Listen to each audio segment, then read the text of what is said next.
ಅಶ್ವತ್ಥಾಮನಿಗೆ ಸಾವಿಲ್ಲ, ಅವನು ಚಿರಂಜೀವಿ ಅನ್ನೋದು ನಮಗೆಲ್ಲ ಗೊತ್ತು. ಹಾಗಾದರೆ ಅವನು ಎಲ್ಲಿದ್ದಾನೆ? ಯಾರಿಗಾದ್ರೂ ಇದುವರೆಗೂ ಕಾಣಿಸಿದಾನಾ? ನೋಡೋಣ. ಎಲ್ಲರ ನಂಬಿಕೆ ಪ್ರಕಾರ ಅಶ್ವತ್ಥಾಮ ಹಿಮಾಲಯದಲ್ಲೇ ಎಲ್ಲೋ ಇದ್ದಾನೆ ಅನ್ನೋದು ಕೆಲವರ ನಂಬಿಕೆ. ಹಾಗೆ ಇನ್ನೂ ಕೆಲವರ ಪ್ರಕಾರ ಮಧ್ಯಪ್ರದೇಶದ ಬುರ್ಹಾನ್ಪುರ್ ಎಂಬ ಊರಿನಲ್ಲಿ ಒಂದು ಶಿವನ ದೇವಾಲಯವಿದೆ. ಆ ದೇವಾಲಯದಲ್ಲಿ ಪೂಜಾರಿಗಳು ಬೆಳಗ್ಗೆ ಪೂಜೆ ಮಾಡಿ ಮುಗಿಸಿ ಸಂಜೆ ಬಾಗಿಲಿಗೆ ಬೀಗ ಹಾಕಿ ಹೋಗ್ತಿದ್ರು. ಹಾಗೆ ಮರುದಿನ ಬಂದು ನೋಡಿದ್ರೆ ದೇವಸ್ಥಾನದ ಒಳಗಿರುವ ಶಿವಲಿಂಗಕ್ಕೆ ಹೂಗಳಿಂದ ಯಾರೋ ಪೂಜೆ ಮಾಡಿರೋ ಹಾಗೆ ಕಾಣಿಸುತ್ತೆ. ಹಾಗೆ ದೇವಾಲಯದ ಹೊರಗಡೆ ಸುಮಾರು 10ರಿಂದ 12 ಅಡಿ ಎತ್ತರವಿರುವ ಒಬ್ಬ ವ್ಯಕ್ತಿ ತನ್ನ ಹಣೆಯ ಮೇಲೆ ಗಾಯದಿಂದ ಇರೋ ಹಾಗೆ ಕಾಣುತ್ತೆ. ಹಾಗೆ ಆ ವ್ಯಕ್ತಿ ಅಲ್ಲಿರೋ ಜನರ ಹತ್ರ ಎಣ್ಣೆ ಹಾಗೂ ಔಷಧಿಯನ್ನು ಕೇಳ್ತಾ ಇದ್ನಂತೆ.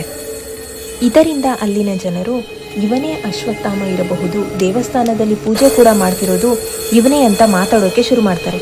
ಹಾಗೆ ಇವೆಲ್ಲವೂ ನಿಜನಾ ಅಥವಾ ಸುಳ್ಳ ಅಂತ ತಿಳ್ಕೊಳ್ಳೋಕ್ಕೆ ಒಬ್ಬ ವ್ಯಕ್ತಿ ದೇವಸ್ಥಾನದ ಆಚೆ ಒಂದು ಕ್ಯಾಮ್ರಾನ ಫಿಕ್ಸ್ ಮಾಡ್ತಾನಂತೆ. ಇದರಲ್ಲಿ ಯಾರೋ ಒಬ್ಬ ವ್ಯಕ್ತಿ ರಾತ್ರಿ ಸಮಯದಲ್ಲಿ ದೇವಸ್ಥಾನಕ್ಕೆ ಹೋಗ್ತಿರೋ ಹಾಗೆ ಕಾಣುತ್ತೆ.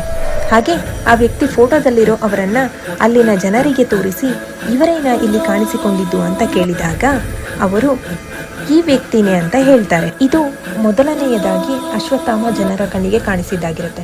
ಇನ್ನು ಎರಡನೆಯದಾಗಿ 1980ರಲ್ಲಿ ಮಧ್ಯಪ್ರದೇಶದಲ್ಲಿರುವ ಒಂದು ಹೋಟೆಲ್ನಲ್ಲಿ ನಡೆದಿರುವ ಘಟನೆಯಾಗಿದೆ. ಆ ಹೋಟೆಲ್ಗೆ ತುಂಬ ಉದ್ದವಾದ ಒಬ್ಬ ವ್ಯಕ್ತಿ ಬರ್ತಾನೆ. ಅವನ ಹಣೆಯ ಮೇಲೆ ಗಾಯ ಆಗಿ ರಕ್ತ ಸೋರ್ತಿರುತ್ತೆ. ಆ ಹೋಟೆಲ್ಗೆ ಬಂದು ಒಬ್ಬ ಮಹಿಳೆ ಹತ್ರ ನನಗೆ ಊಟ ನೀಡಿ ಎಂದು ಕೇಳ್ತಾನೆ.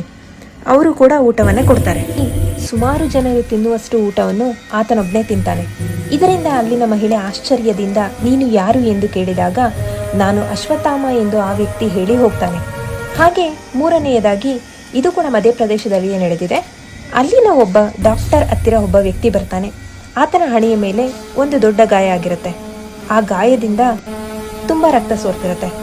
ಆ ಡಾಕ್ಟರ್ ಆ ವ್ಯಕ್ತಿಗೆ ಎಷ್ಟು ಟ್ರೀಟ್ಮೆಂಟ್ ಕೊಟ್ಟರೂ ಕೂಡ ಆತನ ಹಣೆಯ ಮೇಲಿರುವ ಗಾಯ ಹೋಗಲ್ಲ, ರಕ್ತ ಕೂಡ ನಿಲ್ಲಲ್ಲ.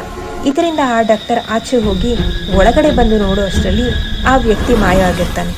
ಕೇವಲ ಇಷ್ಟೇ ಅಲ್ಲ, ಇನ್ನು ಸುಮಾರು ಕಥೆಗಳಿವೆ. ಅವೆಲ್ಲವನ್ನು ನೆಕ್ಸ್ಟ್ ವಿಡಿಯೋದಲ್ಲಿ ಹೇಳ್ತೀನಿ.